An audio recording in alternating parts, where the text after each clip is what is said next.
Meus amigos e irmãos, que a graça e a paz do nosso Senhor e Salvador Jesus Cristo esteja com cada um de nós. Começamos aqui mais uma lição da revista Palavra e Vida, produzida pelo Departamento de Educação Cristã da Convenção Batista Fluminense. Esta revista foi escrita pelo pastor Valtair Afonso Miranda, com o título Corpo e Unidade. Cartas do apóstolo Paulo aos Coríntios.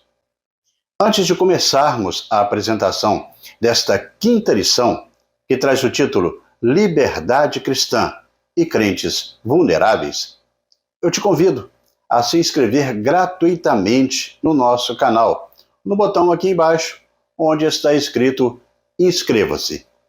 Curta, deixe o seu comentário e acione o sino das notificações, para você receber as lições no momento em que publicarmos. Compartilhe para que mais pessoas possam, juntamente com a gente, desfrutar na aprendizagem da Palavra de Deus. Toda semana, nós estaremos publicando aqui uma nova lição para estudarmos juntos. E você pode baixar a revista em PDF para acompanhar os nossos estudos semanais. O endereço vai estar fixado aqui embaixo na descrição do nosso canal. A lição de número 5, como eu disse, ela traz o título Liberdade Cristã e Crentes Vulneráveis. E tem o texto base desta lição em 1 Coríntios, no capítulo 8, vai até o capítulo 11. Nós estaremos lendo aqui apenas o capítulo 10, os versículos 21 e 23, neste momento aí, para a introdução desta nossa lição. E o texto diz-nos assim: Vocês não podem beber do cálice do Senhor e do cálice dos demônios. Não podem participar da mesa do Senhor e da mesa dos demônios. Porventura, provocaremos o ciúme do Senhor? Somos mais fortes do que Ele? Tudo é permitido, mas nem tudo convém. Tudo é permitido, mas nem tudo edifica. Bem, você já se sentiu dividido entre o que você gostaria de fazer e o que é certo? É uma indagação que necessita ser respondida hoje, nesta lição. Poderemos aí nos ajudar a chegar à resposta adequada com esse nosso estudo. O objetivo dessa lição é nos ensinar que a liberdade cristã é limitada pelo amor ao próximo. Este estudo, ele também nos mostrará que é importante considerar a consciência dos outros ao tomar algumas decisões. E a análise dessa lição servirá também como uma reflexão que nós faremos para incentivar cada um de nós a amar e respeitar os irmãos que estão mais fracos. É bom que compreendamos que os judeus, eles já eram ensinados desde cedo a crer na existência de um único Deus, como enfatiza Deuteronômio 6, onde lá 6:4, onde lá está escrito: Ouça, ó Israel, o Senhor, o nosso Deus, é o único Senhor. Sendo assim, Paulo ele evidenciou que os deuses estranhos nada são, isso é, eles não têm nenhuma realidade, nem um poder sequer no mundo. Dessa maneira, o comer ou não comer de comidas sacrificadas aos ídolos, como se enfatiza no capítulo 8, não faz bem nem mal. Então, por que comer, se o comer escandaliza os nossos irmãos? Desse modo, o apóstolo Paulo ele vai sair de um assunto mais específico, como o casamento, que nós estudamos na lição passada, e vai entrar em um assunto mais amplo, que é o caso aí do relacionamento social, a exemplo das festas mundanas daquela sociedade de Corinto. Mas aqui vai uma outra indagação. Em que sentido os cristãos daquela cidade estavam inseridos? O certo é que o apóstolo Paulo ele estava fazendo um grande apelo para que os crentes de Corinto fossem um exemplo de fé na graça de Deus, em meio àquele turbilhão ali de idolatria e sexualidade. Esta é a questão deste tipo que aquele povo ali convivia. Então essa era a questão que o apóstolo Paulo estava colocando.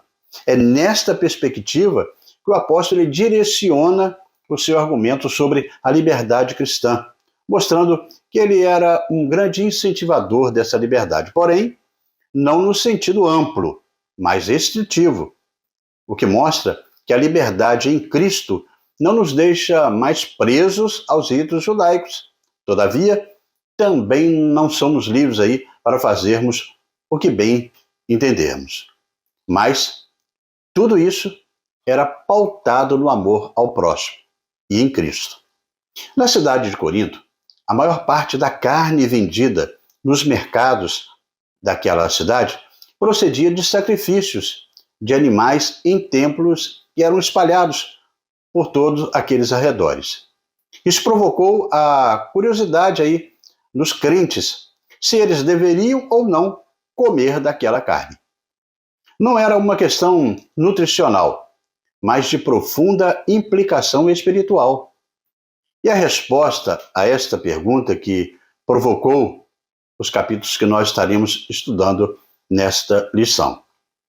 Nesse sentido, Paulo escreve que essa questão era para explicar de maneira que eles pudessem entender o conceito aplicado da liberdade cristã. Também o apóstolo Paulo, ele quer com este tema levar os cristãos de Corinto a compreender a diferença entre liberdade e libertinagem. Isso tudo tinha o intuito de fazer com que aqueles crentes de Corinto pudessem buscar a promover aquilo que é lícito e edificante no meio deles.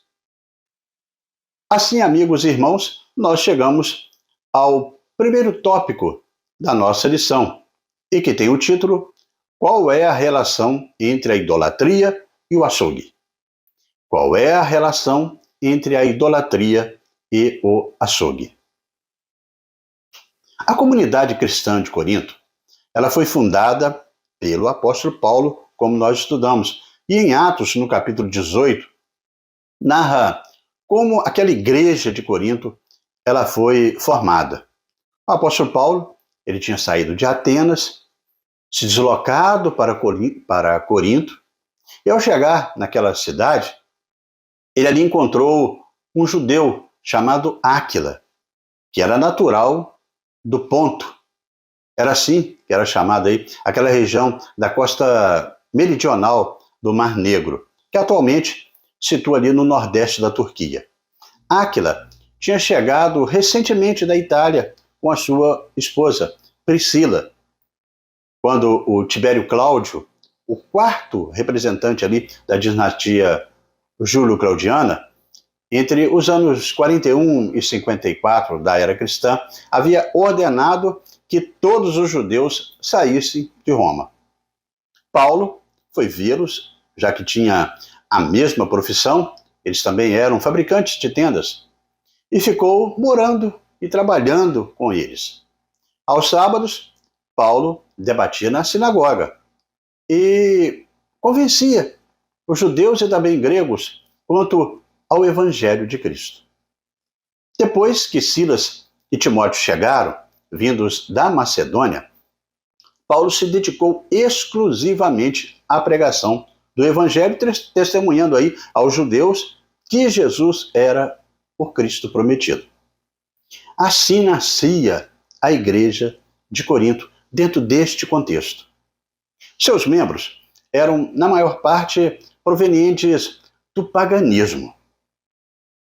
Essa igreja, ela também recebeu alguns judeus, e passando a ser aí constituída de, a sua maioria, gentílica e uma minoria judaica.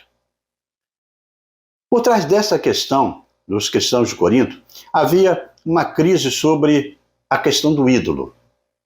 Como muitos membros da comunidade eram neófitos, ou seja, novos convertidos, e que haviam deixado a idolatria não fazia muito tempo, essa questão, se o cristão poderia comer carne do mercado ou se deveria evitar esse tipo de alimento, logo veio a ser o assunto naquele momento.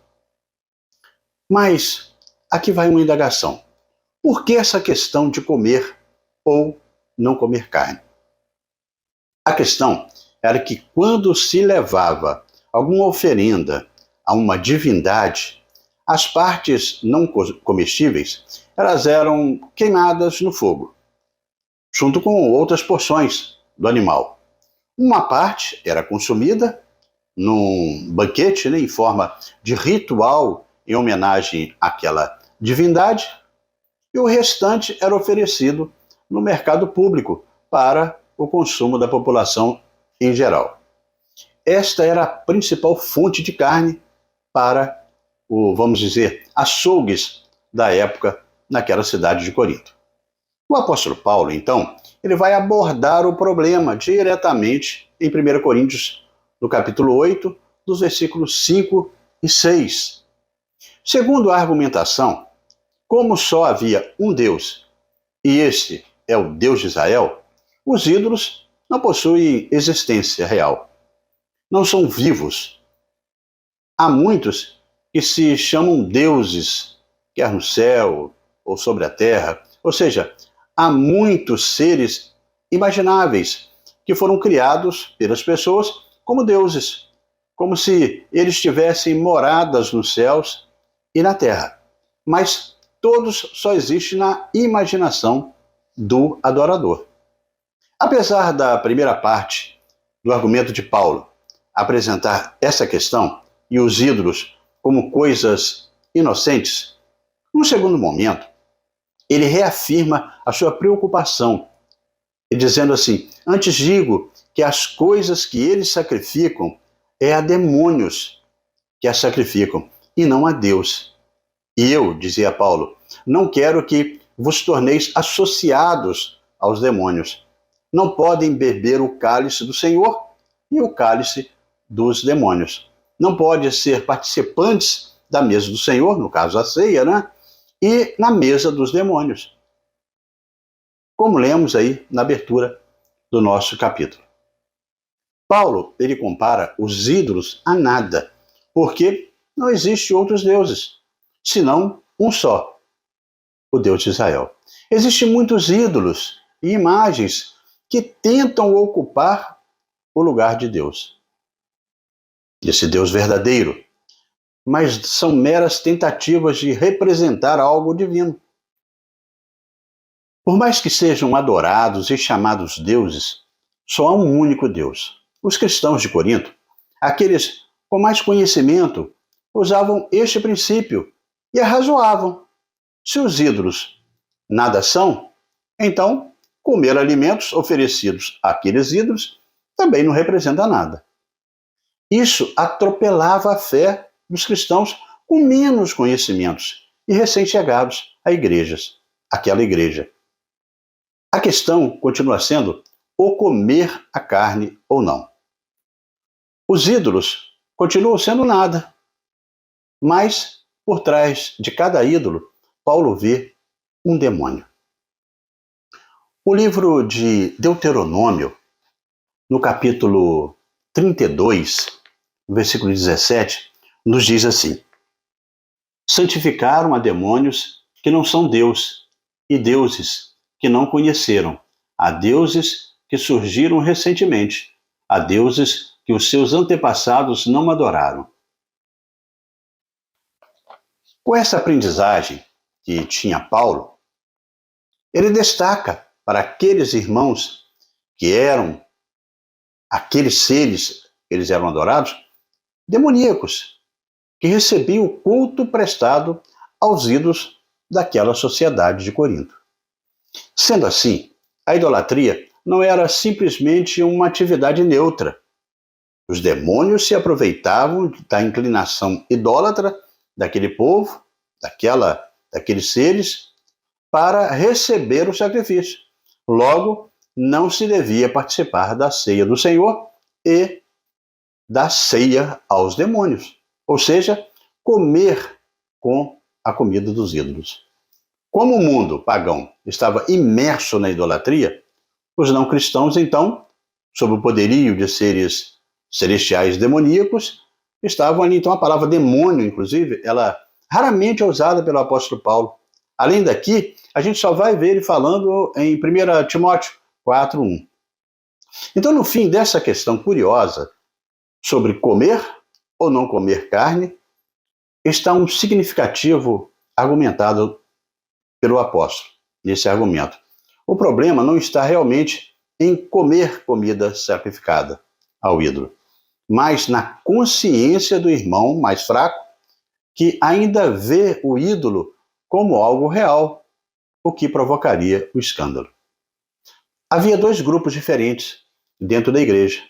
Os mais fortes, que se orgulhavam do seu conhecimento e afirmavam ter o direito de comer qualquer coisa, que os cristãos participassem de refeições cultuais pagãs em templos e servissem carne do templo em casa.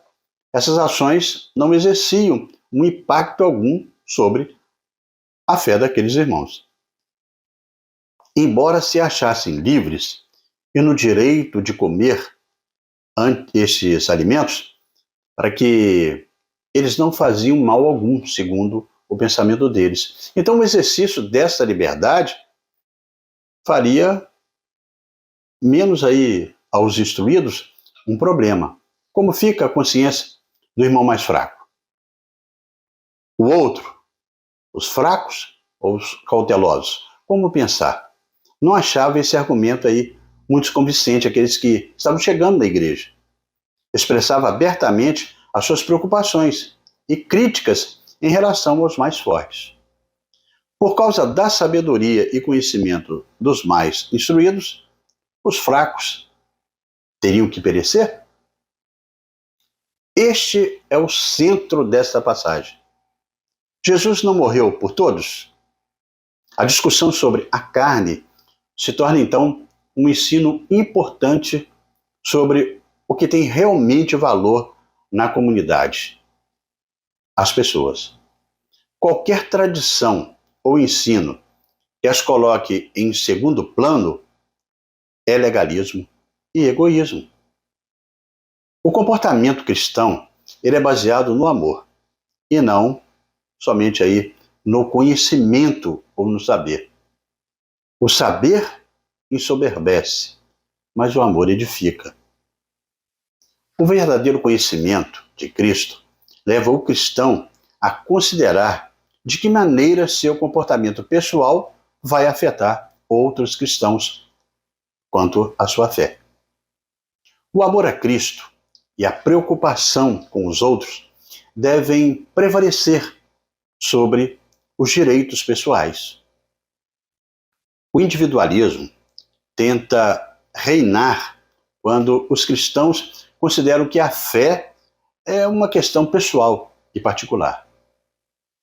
É mais convincente concluir que cada indivíduo é exclusivamente responsável por sua própria fé. Mas Paulo, ele rejeita este individualismo. Entre aqueles cristãos, entre aquela igreja.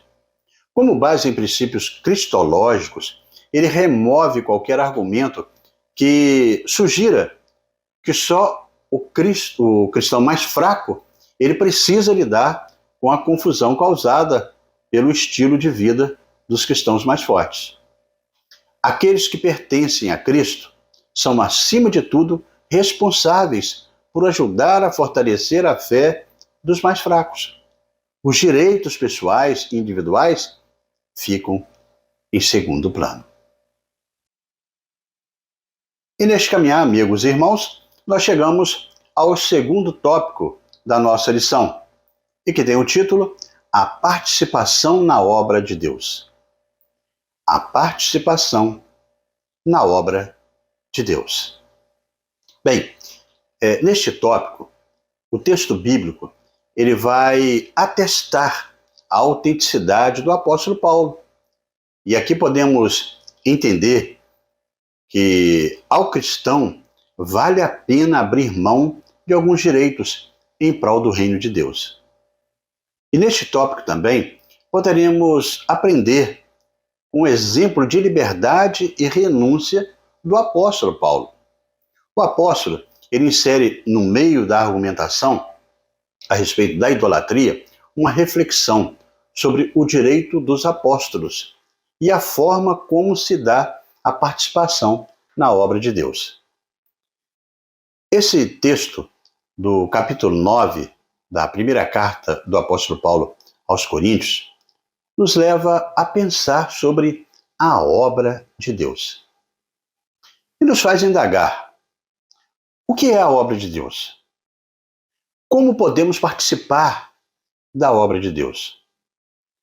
Olhando o exemplo do apóstolo Paulo, vemos o exemplo de um cristão que participou ativamente na obra de Deus. Ele pregou o evangelho, plantou igrejas e ajudou os pobres e necessitados. E este capítulo nos aponta o motivo de fazer a obra de Deus. Não é para a nossa soberba e nem tampouco para o nosso engrandecimento, mas deve sempre ser por amor a Deus e ao próximo. Aqui neste capítulo, sentimos que alguns dos coríntios parecem estar questionando a autoridade apostólica do apóstolo Paulo. No início dessa carta, nós já vimos naquela introdução que ele faz uma defesa sutil do apostolado.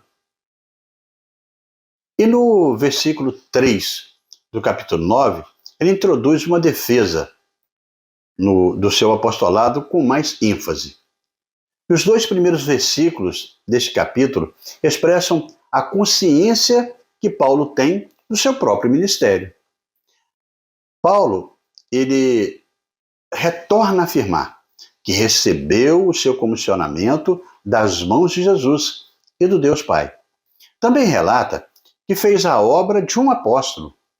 Ele coloca para aqueles irmãos que aquela igreja em Corinto era testemunha do seu trabalho como apóstolo. A fundação da igreja em Corinto, como narramos, era testemunha do seu apostolado. Quaisquer pessoas que procurassem provar aí o contrário, precisavam defrontar com 3 fatos que ele tinha visto: o Senhor ressurreto, que ele recebeu um comissionamento e que teve sucesso desse seu trabalho lá em Corinto. Aquela igreja não poderia nunca deixar de testificar a obra de Deus pelas mãos de Paulo. Eles tinham pleno conhecimento disso. Deste modo, o apóstolo sentia um grau enorme de satisfação por pregar o evangelho de tal forma que aplausos não faziam falta, ou mesmo lhe importava. Paulo então deixa o exemplo e tinha um alvo. Esse alvo, de maneira alguma, poderia ser deixado de lado.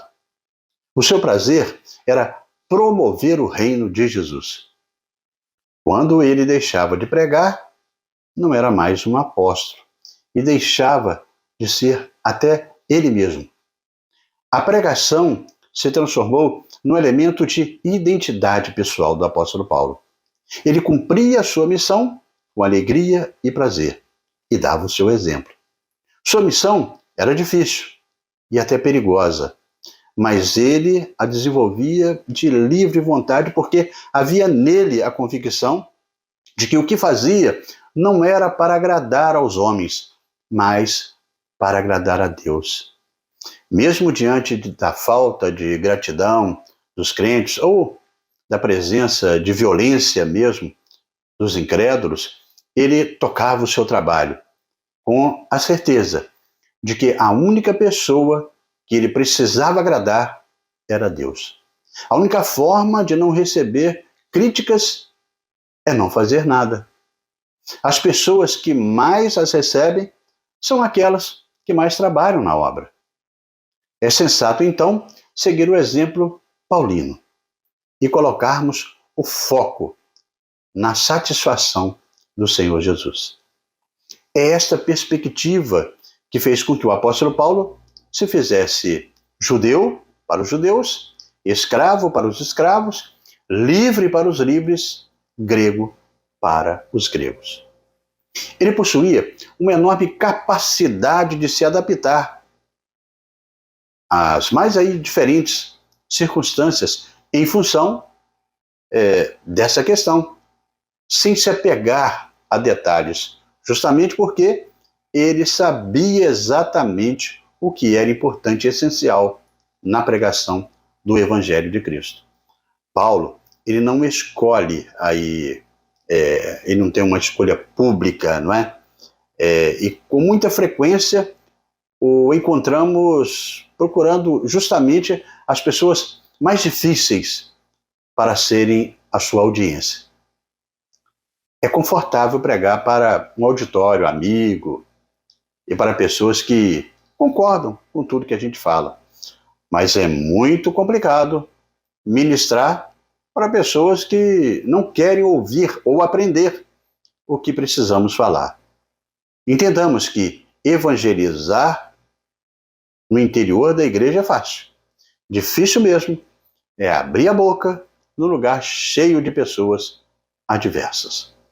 Essas pessoas que não gostam da igreja ou da mensagem do reino são justamente aquelas que se tornaram o alvo da carreira do apóstolo Paulo.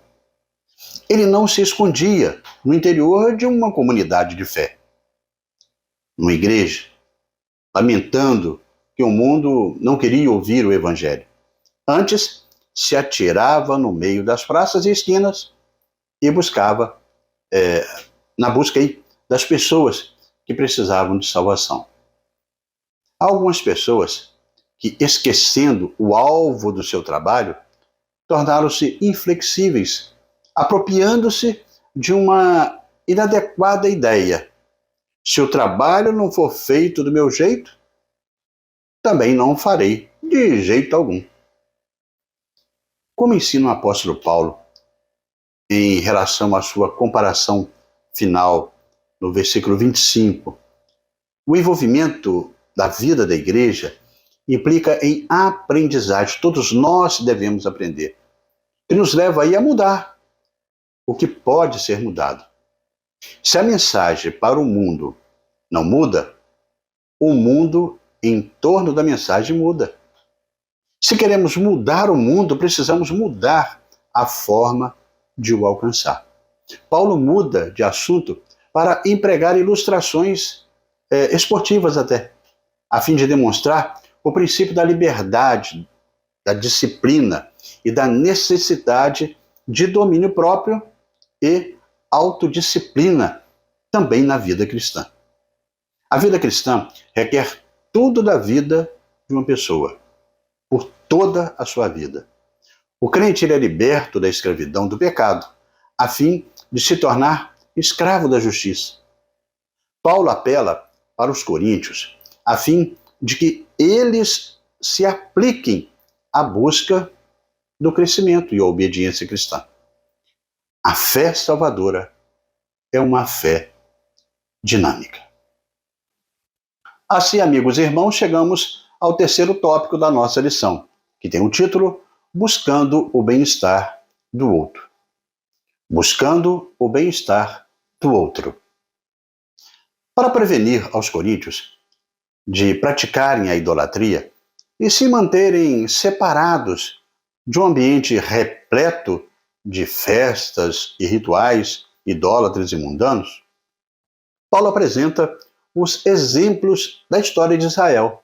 Ele narra os grandes feitos e privilégios concedidos pelo Senhor ao seu povo, bem como o trágico fim que tiveram, seus corpos espalhados pelo deserto, como narra o texto. Quando o Senhor não se agradou da maioria deles. Nós não somos mais donos do próprio nariz. Depois que aceitamos o senhorio de Cristo. 1 Coríntios 10 fala sobre isso. A partir deste momento, então, vivemos em função daquele que nos chamou, que é Jesus. O outro define os nossos limites, né? Pois o meu amor molda o meu comportamento.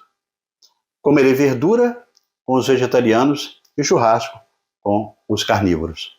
Porque enquanto procuro o bem-estar do próximo, eu glorifico a Deus, o Criador de todos nós. Após ilustrar o seu ensino com exemplos do povo de Israel, Paulo ele conclui dizendo: estas coisas lhe sobrevieram como exemplo e foram escritas para nós, não é? Para advertência nossa.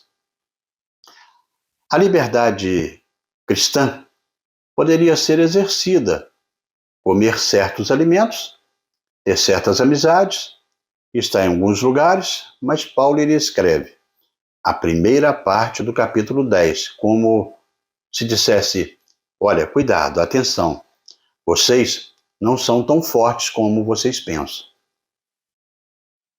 O versículo 27 nos lembra que é preciso ter algum tipo de associação com os incrédulos para evangelizá-los.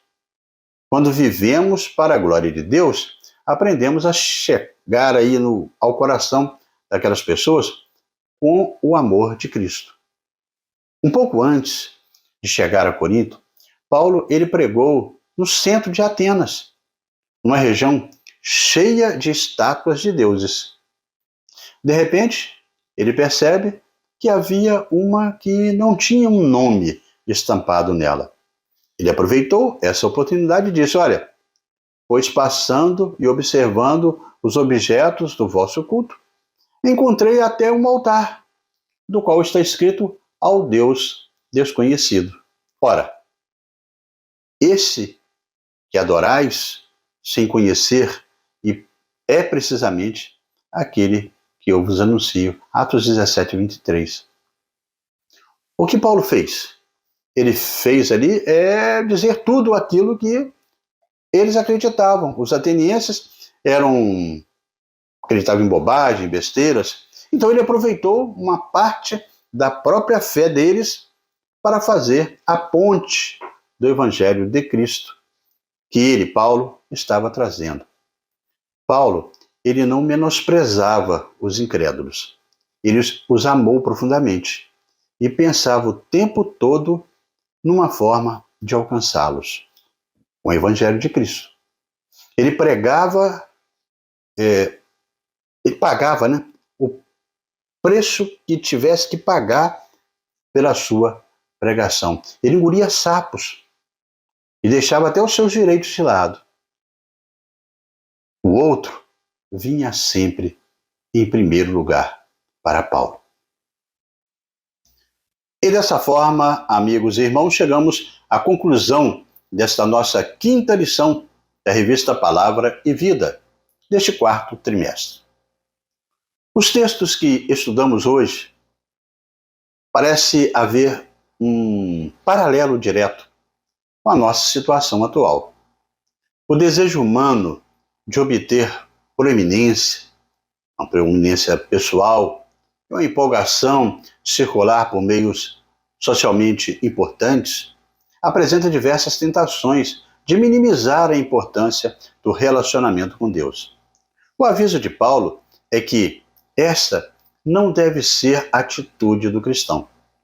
Assim devemos procurar estar sempre prontos a ajudar aos nossos irmãos que necessitam de ajuda, principalmente quanto ao desenvolvimento da sua fé. Quando o amor é o princípio que guia as nossas decisões, estamos mais propensos a agir de maneira compassiva gentil, altruísta em relação aos outros. O amor nos leva a considerar o bem-estar e os interesses dos outros antes mesmo dos nossos interesses. A ênfase da importância de amar a Deus e ao próximo, como a nós mesmos, reflete aí a dupla dimensão do amor cristão. Amar a Deus implica em obediência e reverência a Ele, enquanto amar ao próximo envolve compaixão, serviço e também cuidado pelos outros. Deste modo, este princípio é o que guiará cada decisão do cristão, a saber, o amor. Uma pessoa que ama a Deus, né, e também ao próximo, como a si mesmo, consegue encontrar as maneiras apropriadas de responder a todas as questões de conduta moral. Nos tempos de Paulo, os pagãos tinham muitos deuses falsos, mas os cristãos sabiam que havia somente um Deus, o Criador de todas as coisas, e que as sustentava até então. Ele era o Senhor de suas vidas, e amava profundamente o mundo. Em função deste amor, os crentes entendiam que podiam realmente todas as coisas, mas nem todas as coisas eram convenientes. Assim, amigos e irmãos, chegamos ao nosso momento para pensar e agir, destacando aqui 3 indagações. A primeira: você já parou para pensar que a polêmica da carne na igreja de Corinto se reproduz na atualidade todas as vezes que surge a questão de até onde é possível participar da sociedade secular? Todas as coisas não são lícitas, como diz o texto, mas nem todas nos convêm. Todas são lícitas, mas nem todas nos edificam. Declarar que algo é lícito não o torna moralmente correto. De acordo com Paulo, os cristãos são norteados por princípios mais elevados, que adicionam mais algumas camadas ao julgamento daquilo que serve como correto, adequado a praticar. É ilícito? Convém? Edifica? Se algo é ilegal, não é permitido, deve ser feito. Então, o cristão ele tem que questionar quanto a essas questões. A balança na qual se deve pesar a questão é a da edificação da coletividade. A ação contribui para o fortalecimento da igreja, edificação da igreja de Cristo, ou serve de obstáculo. Em vez de concordar com um conjunto de leis cristãs a ser aplicado de forma indiscriminada, ele coloca diante dos seus leitores 3 perguntas que os obrigam a pensar. Repetindo, é lícito? Convém? Edifica? Portanto, se essa ação prejudica o testemunho ou ofende a fé da outra pessoa, vale a pena a gente perguntar, em seu lugar, o que faria Jesus? É importante não buscar apenas os seus próprios interesses, mas também os dos outros ao nosso redor. Quem vive para Cristo, vive para Ele. É também por todos que foram alcançados também pelo seu amor.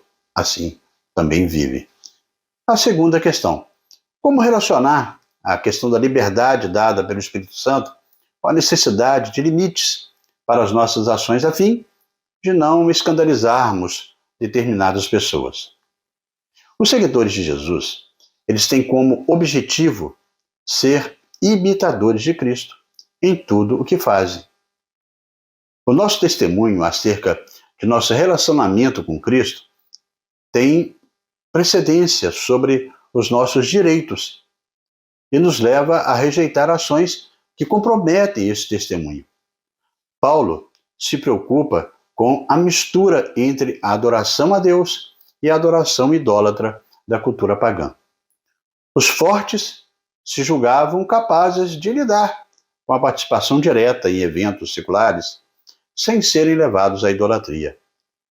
Os eventos sociais, religiosos, profissionais e culturais, que podem ser considerados inofensivos, muitas vezes têm o potencial de levar à transigência do ensino de Cristo.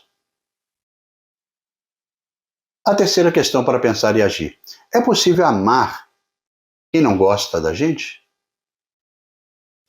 Paulo nos desafia a sermos seus imitadores, assim como ele era de Cristo, tanto no amor ao próximo como no bom testemunho.